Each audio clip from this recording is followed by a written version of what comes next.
जी ध्यान दीजिएगा, अभी आपको हम बताए हैं इसके जस्ट पीछे कि धनात्मक आवेश से विद्युत क्षेत्र रेखाएं बाहर निकलती हैं और ऋणात्मक विद्युत क्षेत्र रेखाएं अंदर जाती है। यानी कि धनात्मक आवेश जिस पथ का अनुसरण करता है उसी को हम लोग विद्युत क्षेत्र रेखाएं कहते हैं। और हम लोग देखे हैं कि प्लस चार्ज रहेगा तो इससे विद्युत क्षेत्र रेखा बाहर की ओर जाएगा, और माइनस चार्ज रहेगा तो इसमें विद्युत क्षेत्र रेखाएं कहाँ जाएंगी, अंदर की ओर जाएगी।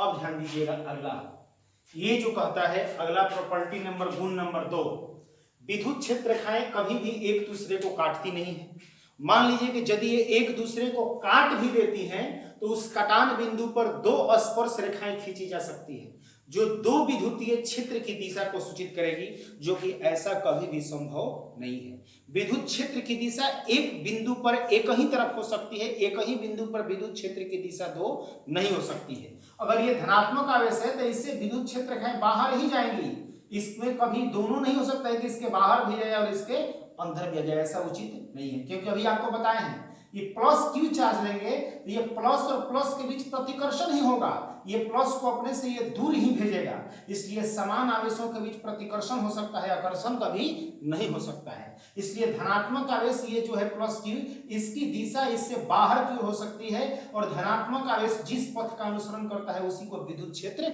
रेखा कह सकते हैं। इसलिए एक बिंदु पर विद्युत क्षेत्र रेखाओं की दिशा एक ही संभव है, ऐसा नहीं है कि विद्युत क्षेत्र रेखा एक आवेश से बाहर भी जाएगा और इसी में उसी आवेश के कारण अंदर भी आने लगेगा, ऐसा कतई संभव नहीं है। इसलिए कह रहे हैं कि कभी भी याद रखेंगे, electric field lines never intersected to each other, if they intersected then two tangents are drawn at the point of intersection and they gives the two direction of electric intensity at that point. It is impossible. एक ही बिंदु पर कभी भी दो विद्युत क्षेत्र रेखाएं एक दूसरे को नहीं काटेगी, अगर काट भी देगी तो इस बिंदु पर दो को स्पर्श रेखा खिंचाएगा, तो दोनों स्पर्श रेखा कहीं भी बिंदु पर खींची गई स्पर्श रेखा विद्युतीय क्षेत्र की दिशा को सूचित करता है। एक ही बिंदु पर विद्युतीय क्षेत्र की दिशा दो नहीं हो सकती है, एक बिंदु पर विद्युतीय क्षेत्र की दिशा एक ही संभव है। अब आइए अगला जो गुण नंबर 3 है, ये कह रहा है कि विपरीत आवेशों के बीच आकर्षण होता है, अर्थात ये खींचे हुए रबर की भांति व्यवहार करते हैं, जबकि समान आवेश पार्श्वीय मने एक दूसरे को क्या करते हैं, प्रतिकर्षित करते हैं। यानी कि डिफरेंट चार्जेस या अपोजिट चार्जेस, एक प्लस और एक माइनस, डिफरेंट चार्जेस या opposite charges repel to each other while they behave as stretched rubber, जबकि similar charges repel to each other, similar charges repel to each other while different charges attract to each other. समान आवेश एक दूसरे को प्रतिकर्षित करते हैं जबकि विपरीत आवेश एक दूसरे को आकर्षित करते हैं। ये हम पहले भी बताए हैं, अब इसको फिगर के जरिए हम देखते हैं कि कैसे समान आवेश एक दूसरे को आकर्षित करते हैं, समान आवेश एक दूसरे को प्रतिकर्षित करते हैं और विपरीत आवेश एक दूसरे को आकर्षित करते हैं। ध्यान दीजिएगा, समान आवेश, सबसे पहले विपरीत आवेश के बीच आकर्षण होता है। कैसे, यहां एक हम ले लिए प्लस और एक हम ले लिए यहां पे चार्ज माइनस। आपको क्या बताया, धनात्मक आवेश से विद्युत क्षेत्र रेखाएं बाहर निकलती हैं और ऋणात्मक में जाकर समाप्त हो जाती है। प्लस से ये विद्युत क्षेत्र रेखाएं बाहर निकली और माइनस में जाकर क्या होगी, समाप्त। इस प्रकार से अनेकों विद्युत क्षेत्र रेखाएं ऐसे निकलेगी प्लस से, और माइनस में सब जाकर क्या हो जाएगी, समाप्त हो जाएगी। प्लस से बाहर निकला, माइनस में जाकर समाप्त हो गया, प्लस से बाहर निकला, माइनस में जाकर समाप्त हो गया। प्लस से विद्युत क्षेत्र रेखाएं कहाँ निकलती हैं, बाहर, और माइनस में कहाँ चली जाती हैं, अंदर, माइनस में जाकर, और ये विद्युत क्षेत्र रेखाएं जो हैं ये ऋणात्मक आवेश में जाकर समाप्त हो जाती हैं। प्लस से विद्युत क्षेत्र रेखाएं बाहर निकलती हैं और माइनस में जाकर समाप्त हो जाती है।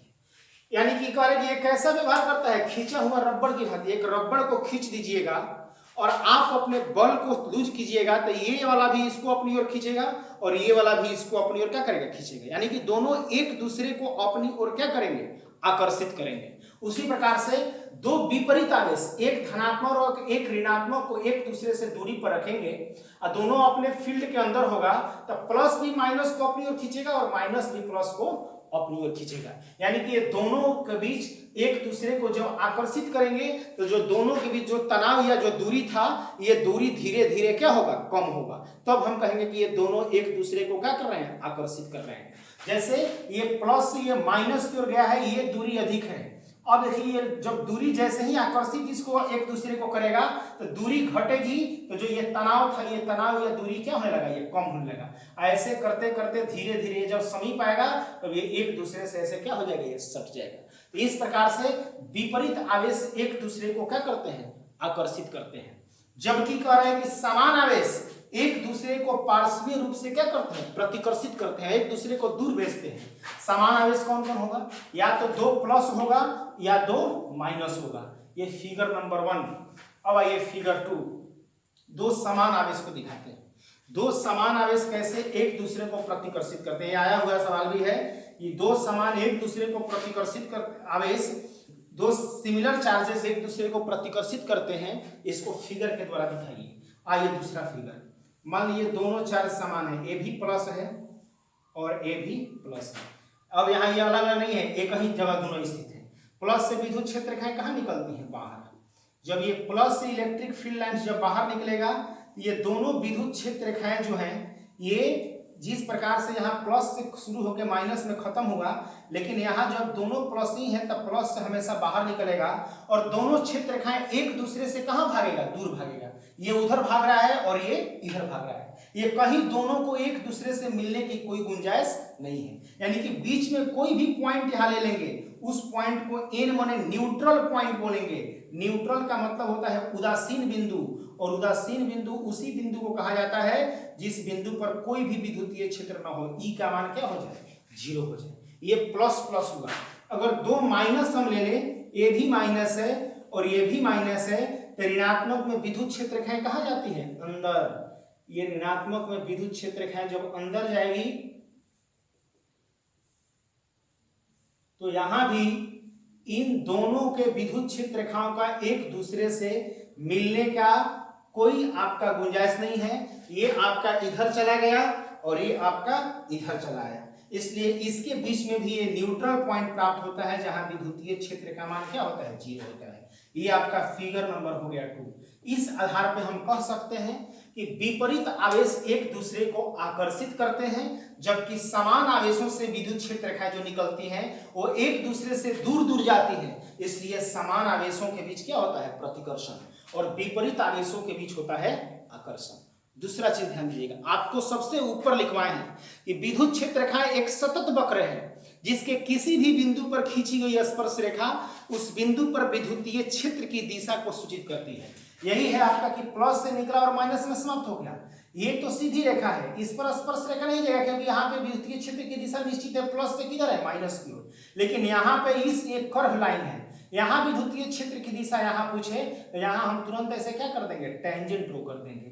ये टेंजेंट ही यहाँ विद्युतीय क्षेत्र की दिशा को क्या करेगा, बताएगा। यहाँ विद्युतीय क्षेत्र की दिशा पूछे तुरंत यहाँ हम टेंजेंट स्पर्श रेखा खींचेंगे। यहाँ विद्युतीय क्षेत्र की दिशा पूछे यहाँ स्पर्श रेखा खींचेंगे। वो स्पर्श रेखा ही हमको विद्युतीय क्षेत्र की दिशा को क्या करेगा, सूचित करेगा। इसलिए वक्र रेखा पर ही स्पर्श रेखा खींचा जाता है। इसलिए विद्युतीय क्षेत्र के वक्र रेखा पर खींची गई स्पर्श रेखा उस बिंदु पर विद्युतीय क्षेत्र की दिशा को क्या करता है, सूचित करता है। इसी के लिए पहला लाइन बताए हैं और वहां बोले थे कि चलिए आगे इसको समझाएंगे। तो आज के लिए इतना ही, फिर अगला क्लास में हम आपको आगे की इसमें हम डील करेंगे। धन्यवाद।